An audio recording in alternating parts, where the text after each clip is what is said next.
Have you ever just stopped and thought about our timing in the grand scheme of things? I mean, what if humanity showed up at a completely different point in the universe's history? The idea we're exploring today is that maybe, just maybe, we've arrived at this uniquely perfect moment. Not too early, not too late, but just right.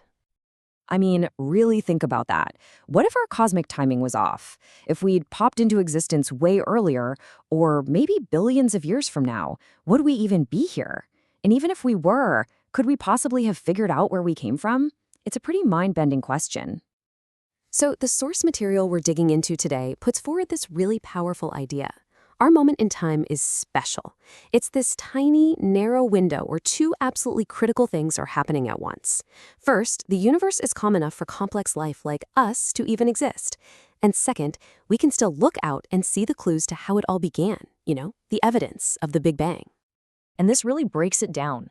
If we'd arrived too early, the universe would have been just a total mess. Way too hot, too bright, a violent place without even the right chemical ingredients for life. But if we'd shown up too late, the universe is expanding, right? Well, eventually, that expansion would carry all the evidence of its own birth beyond our view. The story of the Big Bang would be completely lost to us, forever. This source uses this ancient text to kind of frame this whole idea. It suggests that maybe this isn't all just a random accident, but a specific season in cosmic history, a time that's uniquely set up for a purpose. And this perfect timing, it isn't just about the huge, vast cosmos. It gets incredibly personal, right down to our own planet. So let's start with what you might call Earth's perfect clock. Back when the Earth was young, it spun way faster. Days were just a few hours long. Can you imagine the insane storms and the crazy unstable climate that would create? And then, if you look way into the future, the Earth's rotation will have slowed down so much that days and nights will be incredibly long, leading to these brutal extreme temperature swings. Not exactly a great place to live. But us, we showed up right in the sweet spot. Our 24-hour day is literally the foundation for everything. It gives us a stable climate, predictable rain, and the ability to do agriculture. All the things that allowed civilization to get off the ground. We arrived exactly when the clock was right. And the same idea applies to another gift that's totally time-sensitive, our energy. Making fossil fuels, as you can see here, is a whole process. It took eons for organic stuff to pile up and then get cooked under pressure into fuel. But here's the catch. It's a temporary window. If you wait too long, all those resources just break down and disappear.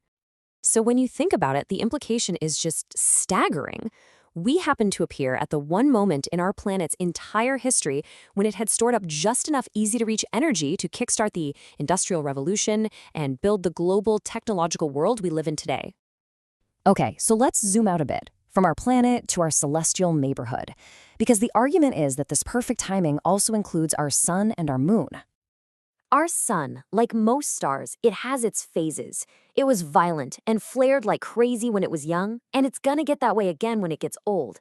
But we exist right in the middle of its remarkably stable, calm, middle-aged phase, a period of steady burning that's really just a brief moment in its long life. And that's where this quote from the source material really hits home. It emphasizes just how fleeting this stable window is. Our entire human history, everything we've ever built, it all exists in what's basically a cosmic blink of an eye, just a passing shadow in the life of our star. And then you've got the moon. This is wild. The moon is slowly moving away from the Earth. That means we live in the one brief period of time where its apparent size in the sky exactly matches the sun's. This is what gives us perfect solar eclipses. And that's not just a cool light show. It helped ancient civilizations create calendars, and, believe it or not, it gave us crucial proof for Einstein's theory of general relativity. So when you start stacking all of these things on top of each other, the perfect rotation of the Earth, the available fuel, the sun's stability, the moon's perfect position, it all starts to point to a much bigger question. And this really gets to the heart of the argument from the source. Look, one lucky break, sure, that's a coincidence. But when you have dozens of these independent things, all lining up at the exact same moment to make our existence and our understanding of the universe possible, well, the idea that it's all just random chance starts to feel a little thin. Scientists actually have a name for this. It's called the anthropic principle. It's basically just the observation that, for whatever reason, the fundamental laws and numbers of our universe seem to be exquisitely fine-tuned to allow for observers, like us, to exist. And just think about the sheer scale of the prep work involved here. This wasn't something that happened overnight. It took nearly 14 billion years of cosmic history, the entire lifespan of the universe, to set the stage for right now. This timeline really puts it all into perspective, doesn't it?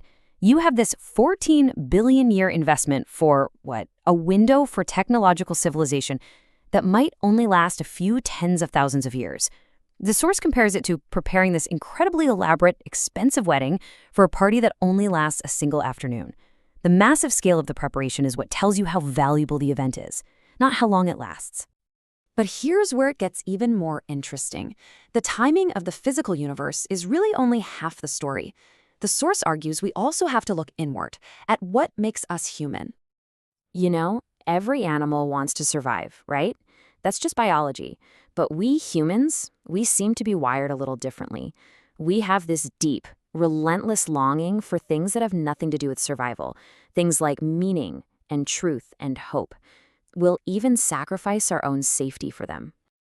And the source material connects this deep human need to this idea that we're fundamentally wired for something beyond just our temporary lives here, something eternal. So this all leads to a pretty radical conclusion from the source. What if this perfectly tuned, temporary universe isn't the final destination? What if it's more like the training ground, the school, the preparation for something else? In that view, its perfect timing isn't just a cosmic fluke. It's an invitation to look for what comes next.